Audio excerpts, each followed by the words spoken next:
शांति। आदि रत्न इस पुस्तक में आज हम पढ़ेंगे बीकानेर की ब्रह्मा कुमारी शांता जी मातेश्वरी जगदम्बा के प्रति अपने उद्गार इस प्रकार व्यक्त करती हैं। चलिए आज हम इसे पढ़ते हैं। हमें 5 नवंबर 1962 से 30 जून 1963 तक लगभग 8 मास मुंबई में मातेश्वरी जी के साथ ठहरने का सौभाग्य प्राप्त हुआ। इन 8 महीनों में मातेश्वरी जी ने मुंबई में बहुत अधिक ईश्वरीय सेवा करके अनेकानेक मनुष्य आत्माओं को जगाया और उनकी अवस्था को ऊंचा उठाया।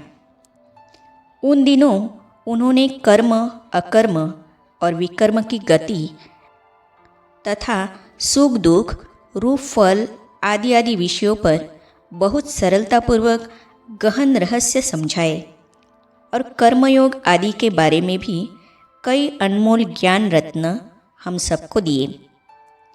उन्हीं दिनों माँ सरस्वती जी के निकट संपर्क में आने के कारण हमें मातेश्वरी जी के उच्च जीवन से अलौकित होने का शुभ अवसर मिला। हमें उनके ईश्वर अर्पित और पवित्र जीवन से आदर्श विद्यार्थी और आदर्श शिक्षिका का परिचय भी मिला। नियमों का पूर्ण पालन। कई बार मातेश्वरी जी को ईश्वरीय सेवा के कारण रात्रि को 11-12 बजे तक भी नींद करने का अवकाश नहीं मिलता था, तो भी वो केवल 2-2.5 घंटे नींद करके 2:30 बजे या 3 बजे अवश्य उठ बैठती थी। हमने देखा कि वह ज्ञान तथा योग के नियमों का पूर्ण पालन करती और कठिनाइयों तथा असुविधाओं की परवाह न करके अपने पुरुषार्थ और अभ्यास को निर्विघ्न रूप से चलाती रहती। यहाँ तक कि जिन दिनों उनके शारीरिक स्वास्थ्य में काफ़ी अंतर आ गया था, उन दिनों भी वह पहले की तरह ही निरंतर अपना सब कुछ चलाती रही और वैसे ही प्रातः 2:30 बजे उठती रही। प्रैक्टिकल जीवन की मिसाल। आखिर एक दिन हमने यह प्रश्न पूछ ही तो लिया। हमने कहा, माँ, क्या शारीरिक तकलीफ के कारण आपको 2:30 बजे के बाद नींद नहीं आती? तब प्राण माँ ने कहा, हमें जो ईश्वरीय ज्ञान मिला है उसके अनुसार हमें योग का विशेष अभ्यास तो करना ही चाहिए। मैं तो शिव बाबा अर्थात परमात्मा शिव की याद में जल्दी उठ जाती हूँ।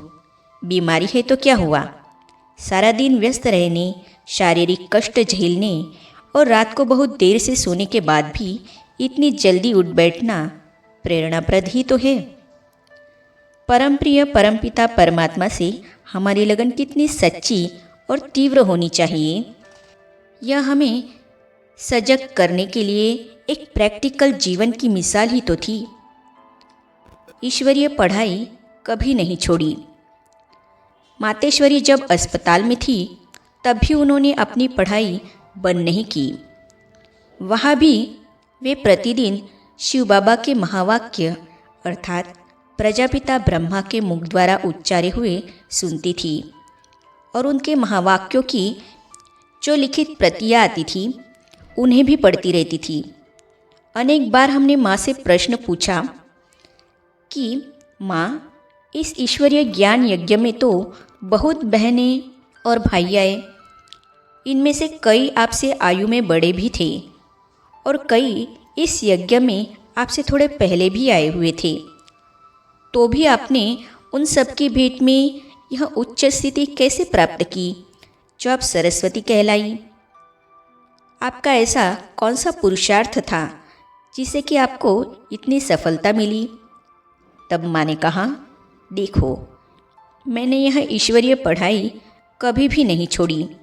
कितना भी शारीरिक कष्ट होते हुए भी मैं हमेशा इस पढ़ाई के लिए अपने टाइम पर तैयार हो जाती थी। ज्ञान और दिव्य गुणों की धारणा के लिए शिव बाबा की जो भी राय अथवा शिक्षा मिलती थी मैं उसे फ़ौरन अमल में लाती थी। माँ के ये बोल 100% सच्चे थे। माँ शारीरिक कष्ट के अंतिम दिन तक भी नित्य प्रति ज्ञान स्नान करती रही। आगे हम पढ़ेंगे फरिश्तों जैसे रॉयल। इस विषय पर लुधियाना के ब्रह्मा कुमार अशोक भाई मातेश्वरी जगदम्बा के प्रति अपने उद्गार इस प्रकार व्यक्त करते हैं। तो इसे हम पढ़ेंगे अगली कड़ी में। तो ये जानने और पढ़ने के लिए इस चैनल को सब्सक्राइब करने के साथ ही साइड में जो बेल आइकॉन है उसे भी क्लिक कीजिए, ताकि आने वाली सभी वीडियो और अब तक की सारी वीडियो आप तक पहुंचती रहेगी। ओम शांति।